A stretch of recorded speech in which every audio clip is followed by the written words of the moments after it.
Hallo und herzlich willkommen zu diesem hübschen Muster.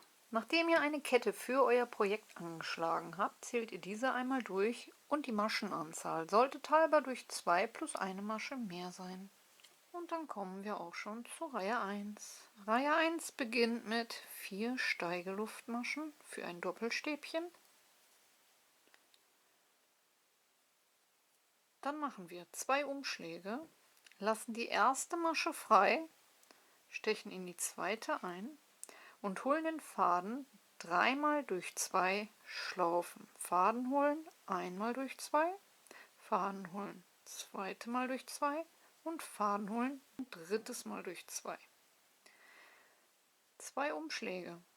Zurück in die erste Masche, die wir freigelassen haben. Wir gehen mit dem Haken von hinten nach vorne durch und holen auch hier wieder den Faden durch. Und dann durch 2 Schlaufen, Faden holen durch 2 Schlaufen und wieder den Faden holen ein drittes Mal durch 2 Schlaufen. So haben wir 4 Steigeluftmaschen, die das erste Stäbchen ersetzen und 2 verkreuzte Doppelstäbchen. Anfänger setzen sich in der 4. Steigeluftmasche von unten angezählt, am besten dann den Marker, damit ihr auf dem Rückweg wisst, wo ihr das letzte Stäbchen hineinhäkeln müsst. Danach 2 Umschläge, eine Masche freilassen und in die zweite wieder mit 3 mal durch 2 Schlaufen ein Doppelstäbchen häkeln. 2 Umschläge, zurück in die erste freigelassene Masche, Faden holen durch 2 und durch 2 Schlaufen. Und auch hier wieder haben wir dann die 2 verkreuzten Doppelstäbchen. Ein letztes Mal 2 Umschläge, eine Masche freilassen, in die zweite einstechen, Faden holen, durchziehen, durch 2, Faden holen durch 2, Faden holen durch 2.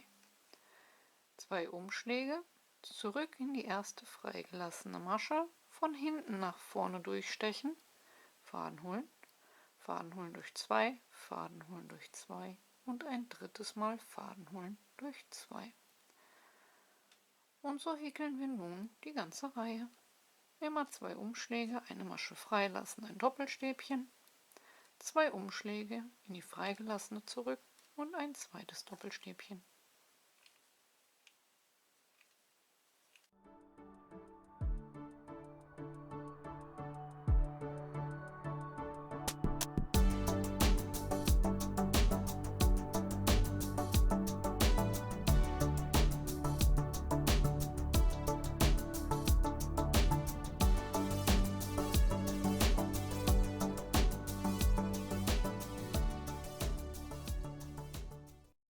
Und am Ende der Reihe angekommen, 2 Umschläge und in die letzte Masche einstechen und mit einem Doppelstäbchen die Reihe beenden, indem wir 3 mal durch 2 Schlaufen abhäkeln.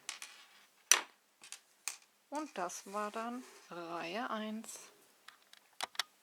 Kommen wir zur Reihe 2. Für Reihe 2 beginnen wir wieder mit 4 Steigeluftmaschen für ein Doppelstäbchen. Machen 2 Umschläge und lassen auch hier die erste Masche frei, denn diese gehört zu den Steigeluftmaschen. Also Steigeluftmaschen bleiben über Steigeluftmaschen.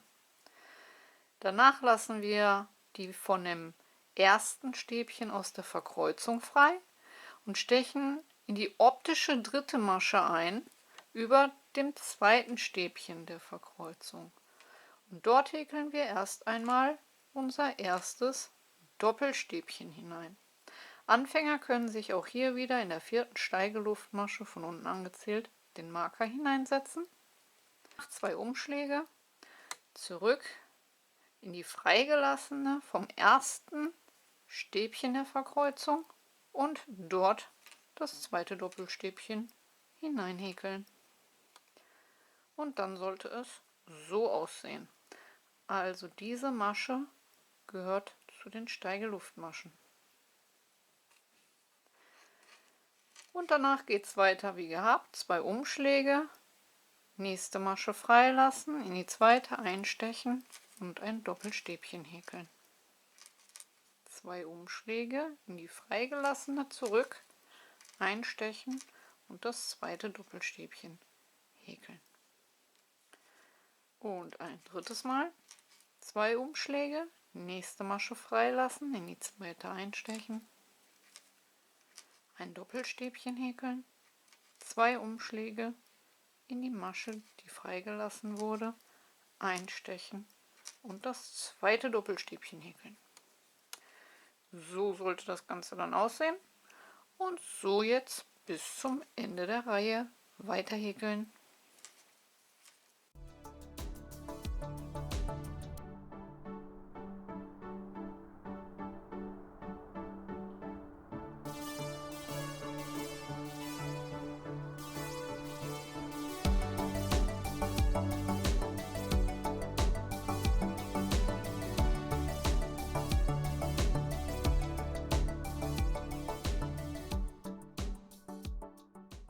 Am Ende der Reihe, nach der letzten Verkreuzung, 2 Umschläge und in der 4. Steigeluftmasche von unten angezählt mit einem Doppelstäbchen die Reihe beenden.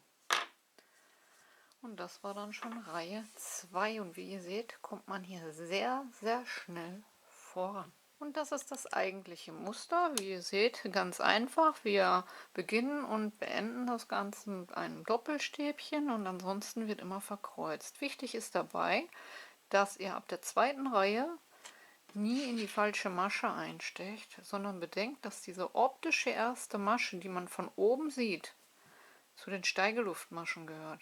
Steigeluftmaschen bleiben über Steigeluftmaschen, das heißt, ihr fangt erst in der optischen 2. Masche an zu zählen, die bleibt ja dann frei, und stecht dann in die optische 3. ein, weil sonst habt ihr am Ende eine Masche über, das ganze Muster wird schief und so habt ihr alles immer schön übereinander.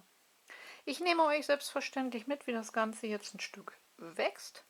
Und hoffe, ihr habt an dem Muster genauso viel Spaß wie ich. Vergesst nicht, eure Bewertung dazulassen. Kanal abonnieren ist kostenlos. Und ansonsten lasst die Nadeln glühen und ich hoffe, wir hören uns zum nächsten Mal. Bis dahin. Ciao, ciao.